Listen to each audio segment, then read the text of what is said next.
तो स्वागत है आप सभी का हमारे चैनल की एक बिल्कुल ही नई वीडियो के अंदर। आज की वीडियो थोड़ी सी स्पेशल होने वाली है और वीडियो स्पेशल कैसे होगी ये लोग आप सभी ने टाइटल और थंबनेल को देखकर ही पता कर लिया होगा। लेकिन अगर तब भी कोई ऐसा है जो कि मेरे मुंह से सुनना चाहता है तो मैं आपको बता दूं कि इस वीडियो के अंदर हम ऐसे 10 बेहतरीन एनिमेस की बात करने वाले हैं जो कि वैसे है तो बहुत ही कमाल के, लेकिन इन सभी एनिमेस को देखने के लिए आपकी एज मिनिमम 18 साल होनी चाहिए। एंड इसीलिए अगर आप में से कोई ऐसा इस वीडियो को देख रहा है जिसकी एज 18 ईयर से कम है तो उनको मैं अभी बोलना चाहता हूँ कि अगर वो वीडियो को स्किप करना चाहे तो अभी के भी कर सकते हैं। अब देख लो मैं वार्निंग भी दे चुका हूँ, इसीलिए बाद में कमेंट्स के अंदर मुझे गालियां मत देना। इसके साथ ही वीडियो को स्टार्ट करने से पहले मैं बोलना चाहूंगा कि अगर आप में से कोई हमारे चैनल को पहली बार देख रहा है तो आप जल्दी से हमारे चैनल को सब्सक्राइब कर लीजिए और सब्सक्राइब बटन के बगल के बेल आइकन को भी ऑल पर सेट कर लीजिए ताकि जैसे हमारे चैनल की कोई भी लेटेस्ट वीडियो अपलोड हो वैसे ही आप उस वीडियो को सबसे पहले देख सकें। तो फिर आइए अब हम बिना किसी देरी के आज की इस कमाल की वीडियो को स्टार्ट करते हैं और टॉप 10 झकास एनीमे को जानते हैं। सो अगर आप सभी वीडियो को स्टार्ट करके यहाँ तक आ चुके हो तो मैं आपको बता दूं कि इस वीडियो के अंदर हम टोटल 10 इची एनीमे की बात करेंगे और हम वीडियो में जितने भी एनिमेस की बात कर रहे हैं उन सभी को हमने वीडियो में पॉपुलैरिटी के हिसाब से पिकअप किया है, जिसका मतलब ये सारे इची एनिमेस एनिमे फैंस के बीच बहुत ज्यादा पॉपुलर है। और हाँ एक बात और, ये कोई रैंकिंग वीडियो नहीं है क्योंकि जाहिर सी बात है भाई ऐसी एनिमे को रैंक कैसे कर सकते हैं। तो चलिए अब जल्दी से इस लिस्ट को चालू करते हैं। Number 10 high school DxD। तो इस एनिमे के अंदर हमें स्टोरी दिखाई गई है ईसे नाम के एक हाई स्कूल के लड़के की। ईसे इतना ज्यादा परवर्ट होता है कि वो हर जगह ताकाझाकी करता है। किस लेवल की ताकाझाकी आप ये समझ ही गए होंगे। एंड इसके साथ ही जहाँ भी गर्ल्स का चेंजिंग रूम होता है वहाँ पर झांकने के लिए ईसे सबसे पहले पहुंच जाता है। लेकिन आगे चलकर हमारी कहानी के मेन कैरेक्टर को एक लड़की के साथ डेट पर जाने का मौका मिलता है। लेकिन जिस दिन वो लड़की के साथ डेट पर जाता है उसी दिन वो लड़की उसे जान से मार देती है। एंड फिर उसी दौरान हमें पता लगता है कि हमारी कहानी का मेन कैरेक्टर असल में एक डीमन का रीइंकार्नेशन है। लेकिन फिर आगे उसके साथ क्या क्या होता है और ये कहानी कैसा मोड़ लेती है ये सारी चीजें आपको एनीमे के अंदर देखने को मिलेंगी। Number 9 testament of sisters new devil. तो इस एनीमे के अंदर कहानी दिखाई गई है एक सिंपल से टीनेजर लड़के की जिसका नाम होता है तोजू बासरा। लेकिन बासरा की लाइफ में उसकी मॉम नहीं होती एंड इसीलिए उसका फादर एक दूसरी शादी करता है, जिसके बाद अपने फादर की दूसरी शादी की वजह से उसे 2 नई स्टेप सिस्टर्स मिलती हैं। लेकिन मजे की बात तो ये होती है कि इसकी ये दोनों स्टेप सिस्टर्स असल में डेविल होती हैं जो कि पोजेस करती हैं बहुत ही कमाल की पावर्स। लेकिन इसके साथ ही आगे चलकर और भी पत्ते खुलते हैं एंड हमें ये भी पता लगता है कि बासरा के अंदर भी बहुत सी कमाल की छुपी हुई पावर्स हैं। लेकिन अब आखिरकार उसके अंदर कैसी पावर्स हैं और इनकी इन शक्तियों की वजह से ये कहानी कैसा मोड़ लेती है ये सारी चीजें आपको एनीमे के अंदर देखने को मिलेंगी। Number 8 Scum's Wish. तो इस वाले एनीमे की स्टोरी काफी अच्छी है एंड अगर आपको रोमांटिक एनीमेस पसंद आते हैं तो आपको ये एनीमे काफी इंप्रेस करने वाली है। इस एनीमे के अंदर मैच्योरिटी को काफी अच्छे से दिखाया गया है। एंड इसके साथ ही अगर बात करें इसकी स्टोरी की तो इस एनीमे के अंदर 2 लोगों की स्टोरी दिखाई गई है जो कि है मूगी और हानाबी। एंड ये एनीमे इतनी कमाल की है कि ये अपने पहले एपिसोड से ही बहुत ही कमाल का बिल्डअप ले लेती है, जिसका मतलब अगर आप इसका पहले एपिसोड देख लेंगे तो आप इस एनीमे को पूरा कंप्लीट किए बिना छोड़ ही नहीं पाएंगे। बात करें इसकी स्टोरी की तो इसके अंदर मूगी और हानामी दोनों रिलेशनशिप में होते हैं, लेकिन असली कहानी तो तब सामने आती है जब हमें पता लगता है कि मूगी और हानामी असल में एक दूसरे से प्यार ही नहीं करते बल्कि उन दोनों का क्रश तो किसी और के ऊपर होता है। लेकिन इससे भी ज्यादा मजा तो तब आता है जब इन दोनों के जो क्रश होते हैं वो भी आपस में रिलेशन में आ जाते हैं। एंड फिर इसीलिए ये दोनों ऐसा करते हैं कि ये दोनों एक दूसरे को अपना क्रश समझते हैं। मतलब कि ये दोनों साथ में तो रहते हैं लेकिन एक दूसरे को अपने क्रश की तरह समझते हैं और अपने क्रश को लेकर फैंटेसीज क्रिएट करते हैं। बट इनकी ये फैंटेसीज किस लेवल तक जाती है और इनकी वजह से कहानी में क्या क्या होता है ये सारी चीजें आपको एनीमे के अंदर देखने को मिलेंगी। नंबर 7 मायोचिकी। तो इस एनीमे के अंदर एक ऐसे लड़के की कहानी दिखाई गई है जिसे लड़कियों से बहुत डर लगता है। यानी कि अगर वो लड़कियों को देख भी लेता है तो उसके हाथ पैर कांपने लगते हैं और अगर गलती से कोई लड़की उसके पास आ जाए तब तो उसके मुंह और नाक से खून भी निकलने लगता है। लेकिन ये जिस स्कूल में पढ़ता है उसी स्कूल के प्रिंसिपल की बेटी इसके करीब आ जाती है। लेकिन फिर कहानी में आगे चलकर ये रिवील होता है कि कहानी का जो मेन लड़का है वो असल में लड़का नहीं बल्कि एक लड़की है। लेकिन फिर इस बड़े खुलासे के बाद कहानी में क्या क्या होता है ये सारी चीजें आपको देखकर ही पता लगेंगी। Number 6 food Wars. तो इस एनीमे का जो थीम है वो है कुकिंग यानी कि खाना पकाना एंड इसीलिए हमें इसके अंदर कुकिंग से रिलेटेड बहुत सारी चीजें दिखाई गई हैं। यहाँ तक कि एनीमे का जो मेन कैरेक्टर होता है वो भी अपने फादर के साथ एक रेस्टोरेंट में काम करता है एंड इसका फादर एक बहुत ही कमाल का शेफ होता है और इसीलिए इसका सपना होता है कि वो एक दिन अपने पिता से भी बड़ा शेफ बने और पूरी दुनिया उसके खाने बनाने की काबिलियत को जाने। एंड फिर इसीलिए इन्हीं सारी चीजों को देखते हुए इसका फादर इसे एक ऐसे स्कूल में डाल देता है जिस स्कूल के अंदर खाना बनाना ही सिखाया जाता है। और जब ये इस स्कूल के अंदर जाता है तब वहाँ पर ये कई सारे फूड बैटल्स लड़ता है, मतलब कि खाना बनाने का कंपटीशन करता है। लेकिन इस पूरे स्कूल के अंदर ये अकेला ऐसा नहीं है जो कि अच्छा खाना बनाता है और इसीलिए इसके स्कूल में बहुत ही ज्यादा कंपटीशन होता है। बट ये सारी चीजें इसकी लाइफ को कैसे इफेक्ट करती हैं और इस एनीमे के अंदर वो सब कहाँ आता है ये सब आपको देखकर ही पता लगेगा। नंबर 5 किल ला किल। तो इस एनीमे के अंदर जो मेन लड़की होती है उसके फादर की डेथ हो जाती है एंड इसीलिए वो अपने फादर की डेथ की मिस्ट्री को सॉल्व करने की कोशिश करती है। लेकिन इन्हीं सब के दौरान वो एक स्कूल के अंदर पहुंचती है। बट ये वाला स्कूल कोई आम स्कूल नहीं होता, लेकिन अपनी मेन कैरेक्टर को इसी बात का शक होता है कि उसके फादर को जिसने भी मारा है वो हो ना हो इसी स्कूल का कोई मेंबर है। तो क्या ऐसे में वो अपने फादर के कातिल का पता कर पाती है या फिर उसके साथ ही कुछ और हो जाता है? ये सारी चीजें आपको एनीमे के अंदर देखने को मिलेंगी। नंबर 4 कानोकन। तो इस एनीमे के अंदर स्टोरी दिखाई गई है कोटा नाम के एक लड़के की और ये बेसिकली एक ऐसा लड़का है जिसे गर्ल्स से बहुत शर्म आती है एंड इसीलिए वो गर्ल्स से हमेशा दूर ही रहता है। लेकिन कमाल की बात तो ये होती है कि वो जिस क्लास के अंदर पढ़ता है उस क्लास की बहुत सारी लड़कियां उसके ऊपर दीवाना होती है एंड इसीलिए वो सब उसके आगे पीछे घूमती है। एंड इन्हीं में से स्पेशली 2 लड़कियां तो ऐसी होती हैं जो कि अपने मेन बंदे का अटेंशन पाने के लिए कुछ भी कर देती हैं। कुछ भी से मेरा मतलब कुछ भी।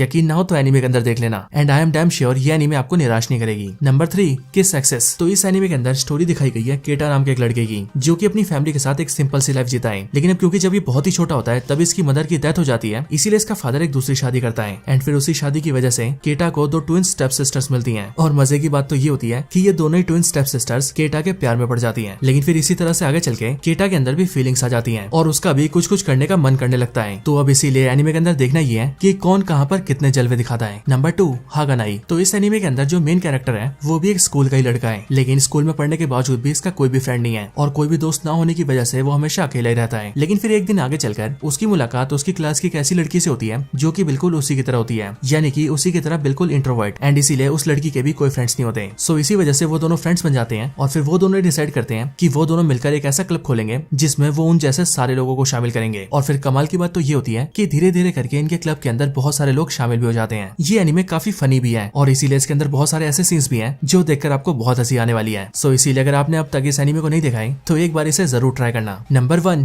Prison School. तो ये प्रिजन स्कूल अब तक का one of the best ecchi anime है एंड इसके अलावा इसके अंदर कॉमेडी भी बहुत अच्छी है। हालांकि अच्छी कॉमेडी के साथ ही इसके अंदर स्टोरी भी बहुत अच्छी है, लेकिन कॉमेडी की बात करें तो वो तो इतनी ज्यादा है कि आप इसे देखकर हंसते हंसते पागल हो जाएंगे। इसकी स्टोरी भी कुछ ऐसी है जिसे स्पॉइल करना बिल्कुल भी ठीक नहीं होगा एंड इसीलिए मेरी रिकमेंडेशन तो यही रहेगी कि आप लोग इसे एक बार खुद ट्राई करिए और अगर मजा ना आए तो कमेंट बॉक्स तो खुला ही हुआ है।